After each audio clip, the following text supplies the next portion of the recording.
はい。皆さん、おはヨーグルトです。かぶじさん、今日も無事に来て起きることができました。昨晩はタカポンさんとどこを走るかですごい盛り上がりましたね。もうこのままね、ぽっくり行ってもいいやって思ったんですよね。はい、初三別のすがすがしい朝日です。空気がね、凛々として気温は13度し、なかなか肌寒いでしたね。はい、2人のテントですね。なんと偶然にも2人ともバンドックのソロ系のテントでした。なんとなくね、シンパシーを感じましたね。はい、太陽がどんどん昇ってきて気持ちいい朝です。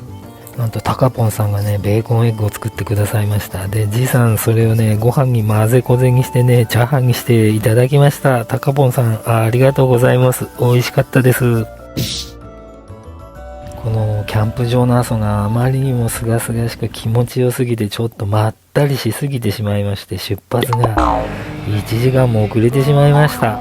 2人で行きいいかと、いいでしょ、のんびり行きましょうよなんて言ってね、出発です。北海道ツーリングパート3です。不測の事態発生です。最後におまけの動画がありますので最後まで見てってください。今日はね、この初山別を出発しまして約133キロ先、北海道最北端宗谷岬を目指して走ります。で、そこでタカポンさんとはお別れして、タカポンさんは小樽へ戻ると。で、私はその先南下してどこかいい場所でキャンプをしようという計画になってます。30年前と今とでこのツーリングの走っている自分の状況っていうのが随分と違うなっていうことにふと気づきました。何が違うかっていうとですね、今思うと30年前、そのミツバチ族もしくはカニ族っていうことで1980年代に北海道にツーリングに来てた頃っていうのはまだ若くてですね、お金がそんなないんですよね。でテントも持ってませんでしたので、駅の軒下で薄い銀マット引いて寝袋だけで寝てたんですよね。当時の北海道はそれが社会現象で認められてたんですよね。そうするとさすがに夏でも夜北海道は寒いんですと熟睡できないんですよね。明け方の4時5時ぐらいになるともう寒くて目が覚めちゃうんですね。早々に次の目的地へ走り出すっていう、そういうパターンを毎日繰り返してました。で、早朝に走り出せば当然寒いですよね。なのでブルブルブルブル震えながらね、毎日走ってた記憶があります。でも今は変わりましたね。あったかいテント、あったかいシュラフの中でぐっすり熟睡してですね、むしろ寝坊するぐらいの感じで走り出してる。このように9時頃、もう太陽が結構昇ってポカポカ暖かくなりだした頃に走り出してますので、そんなにブルブル震えて走るようなこともなくて、30年前は若さゆえにそれでも走れてたんだなってつくづく思いました。はい、今日の第1チェックポイント、左手に利尻富士、そして右手にこのオロロンラインに沿っておとん類の風車、おとん類って言いづらいですね。おとん類の風車群、28基の風車がずらーっとこのオロロンラインに沿って一直線に並んでいます。日本海からこの北の大地にね、ザーッとね吹き込む風を受けてぐるぐる回る大型の風車群、もう見ていてももう壮観な眺めですね。もうこれ見たらもうぽっくりいってもいいやってほっと思いました。どうですか、この景色最高です。タカポンさんはもう道に寝っ転がって写真撮ってましたね。ちなみにさっきの大きい道は燃える天北オロロンルートっていうんですね。でそこだけじゃ飽き足らずですね、タカポンはこうやって脇道探してね、燃える映える場所を探してね、もう一回撮りました。この辺一帯はサロベツ原野っていうんですけれどもね、この先に利尻富士とこの風車群を見れる駐車場があります。そこでもう一枚撮りました。どうですか、利尻富士を望みます。そして右手には風車群、最高の景観です。30年前ですかね、3回目の北海道ツーリングの時、この時はさすがにテントを手に入れてですね、北海道さすらいのツーリングしてまして、このサロベツ原野にですね、今思うとひどいですけど、勝手にテント張ってね、利尻富士眺めながらキャンプした思い出の場所ですね。これ1986年当時の写真です。アルバムにありました。この話したらね、タカポンさんに怒られましたね。こんなこと言いましたら連行されますよって言われました。はい、今右手にちょっと見えてる高い塔ですね。あそこパンケ沼の展望台なんですけど、あそこ行ってですね、パンケ沼、利尻富士、そしてオトン類の風車群を一望できるこの展望台へ登ることになりました。こんなとこ行かなくてもいいんじゃないのタカポンさんと思ったんですけど、いえいえ、汗流して登ってね、よかったですね。最高の景観が待ってます。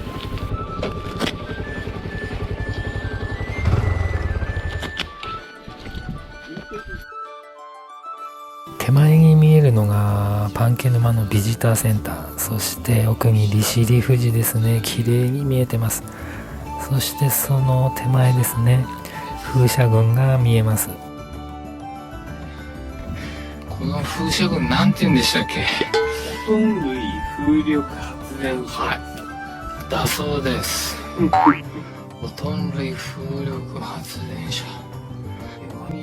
はい、こちらね、利尻富士とタカポンさんです。お世話になってます。利尻っていうのはアイヌ語で高くそびえる島、山っていう意味なんですね。もうまさにその美しいシルエット、見るものを魅了しますね。ほんと夕焼けの利尻富士なんてほんと目がね釘付けになるほど美しいです。ここで利尻富士と風力発電所オトン類の風車に別れを告げて内陸の方へ入ってきました。稚内まであと29キロってところまで来ましたね。こうやってちょっと中に入るとですね、のどかな牧草地帯が広がります。もう最高な海藻路ですね。ちょっとお腹空きましたのでセイコーマートで軽く昼食、そしてガソリンを入れました。はい、いよいよ稚内市へ入ってきました。対向車線を行くバイクの数がなんか多いですね。変ですね。とまさかの事態です。なんとですね、今日は稚内マラソン大会の日なんですね。で、この道から宗谷岬へは行けないと、迂回してくださいっていうことなんです。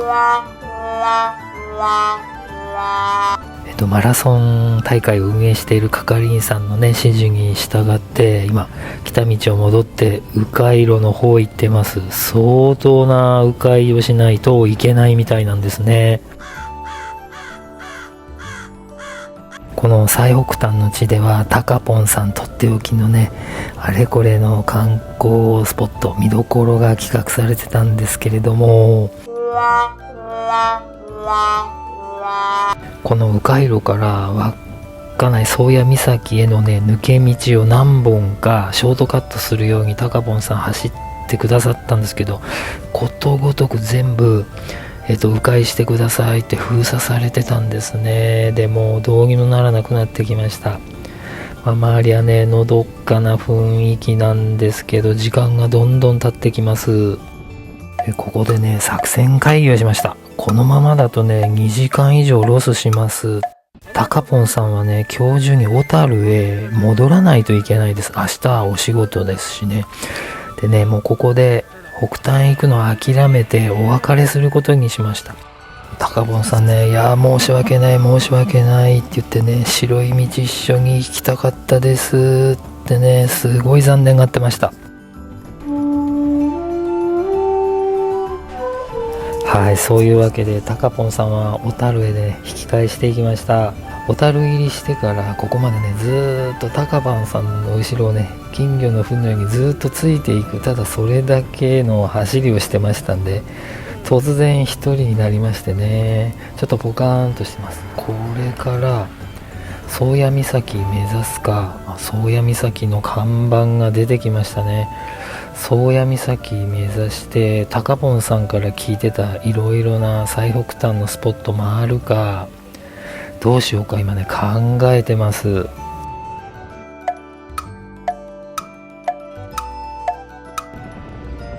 仮に宗谷岬まで今から行ってもですね、今日のお目当てのキャンプ場には、十分にね行ける時間的な余裕はあると思うんですよね。いよいよ宗谷岬へのね分岐点が近づいてきました。さあどうしましょうかね、カーブじいさん。はい、決心がつきました。はい、カブじいさんです。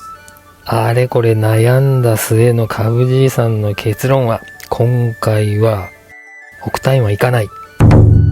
次回タカポンさんと改めてタカポンさんが企画して、こういうところを私と走ろうって考えてくれたところを一緒に走ろうって、そういう風に考えることにしました。今回はタカポンさんとのコラボ小樽キャンプツーリングですので、最北端の日やこの象やね、丘陵や白い道、映像では知ってるんですけどね、一人で走ってもこれいかんだろうって、やっぱタカポンさんと走ってのコラボツーリングだってことなんで、今回は最北端は行かないことにしました。道道1077号東浦というところでね、オホーツク海沿いの238号線に出ました。右折しましてクッチャロ湖方面を目指して走ってます。左手がオホーツク海ですね。はい、オホーツク海沿いのね、こういう風情のある漁港、いいですね。とてもいいです。海からの正面からの風がすごくてですね、走るのがなかなか辛いです。この道は別名オホーツクホタテロードって呼ばれてます。日本海のオロロン、オホーツクのホタテロード。風切り音がすごい大きいためにボリュームを下げてます。素晴らしい景色がね延々と続きますね。左手真っ青なオホーツク海、そして右手ですね、ずっと地平線の向こうまで続く牧草地帯、最高の景観です。天気も最高ですね。はい、この道沿いにもねこのように風車がありますね。ビュンビュン回ってます。風の強さを表してますね。大型のバイクがすごい距離を空けて私を抜かしてきましたけど、これも風が強いんで接触の危険を感じて間を空けてんですね。大型のバイクが私を追い越しざまに野営を送ってくれましたね。すごいカブの存在認めてもらえてるのがとっても嬉しいです。これは小さいカブに乗っているじいさんのひがみかもしれないんですけど、やっぱり小さいバイクに乗っててなんて言うんでしょう、劣等感があるんですよね。で大型バイクからマウントされることも結構ありますし、でもああやって野営をくれるとすごい嬉しいです。はい、時間はだいたい今14時半ぐらいですね。あと30分ぐらいでクッチャロ湖へ着く見込みですね。238号を走ってます。はい、よく見ると道路に鹿注意の表示が塗装されてますね。タカポンさんから教わったんですけれども、北海道鹿が結構出没すると、それも結構大型の鹿で、鹿は左右脇目も振らずいきなり道路を横断するそうで、もうぶつかるとこっちが間違いなく行っちゃうということでね、前方には本当注意してないと危ないですよって言われました。はい、鹿の表示ですね。タカポンさんはバイクに鹿には聞こえる、音程の笛を2つつけてましたね。鹿の避けるように対策をしてるってことでした。気をつけないと危ないですね。はい、浜頓別の町へ入ってきました。浜頓別っていうのはアイヌ語で湖から流れ出る川が海へ注ぐところっていう意味ですね。はい、湖っていうのはクッチャロ湖のことです。そこから頓別川がオホーツク海へ流れ出てるってことですね。はい、このロータリーを渡るともうすぐですね。ちなみに北のクッチャロ湖と道東のクッシャロ湖と似たような名前の湖が2つあるんで要注意なんですよね。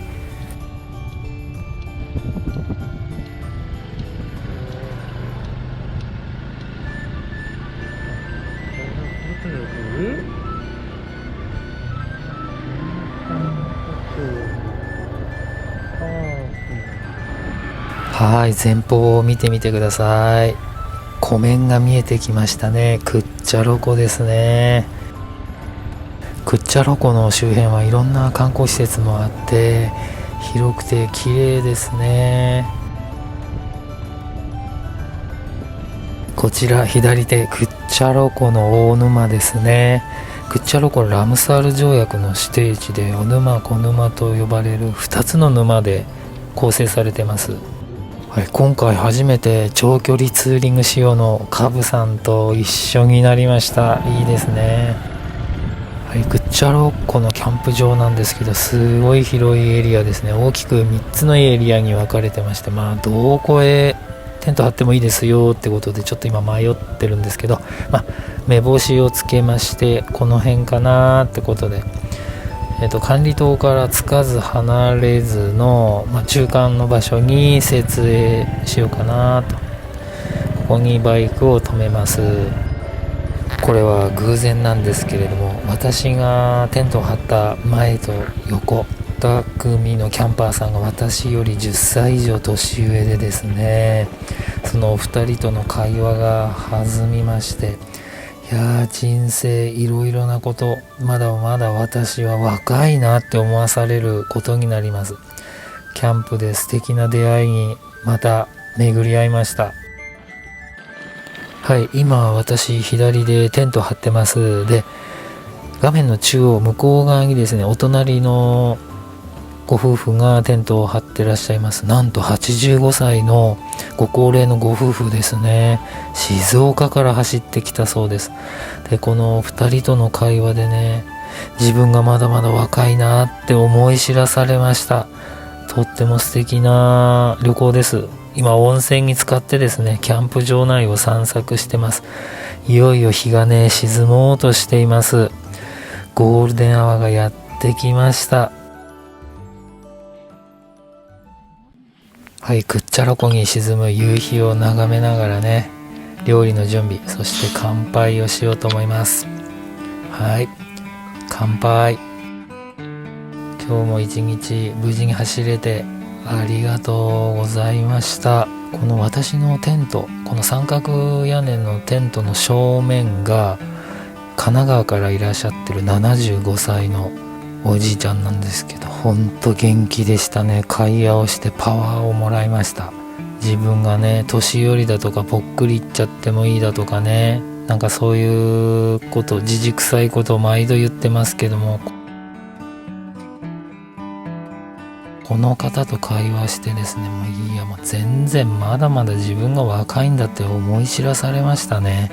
この夕日を見ながらね、自分の人生ってまだまだずっとあるんだって思いました。はい、今日の夕飯はトマトのサラダと豚丼をスキレットで炒めていただきます。人生まだまだ楽しまなくちゃって思わせてくれたこの大先輩に感謝です。空を見上げますと、ちょっと欠けた月がね、ぼんやり見えてきました。朝に晩に太陽や月のこういう営みを見てると、自分のちっちゃい悩み事なんてほんと鼻くそみたいだなって思いますね。はい、次回おまけ予告編です。はい、一夜明けてこの朝焼けです。予報では雨だったのでね、晴れていても驚きました。今日も向かい風の中頑張って走ります。途中ふらっと寄った道の駅で思わぬ気動車に巡り合います。なんとロコ・ソラーレのパネルです。感激。はい、今回の動画いかがだったでしょうか。チャンネル登録にいいね、コメントどうぞよろしく。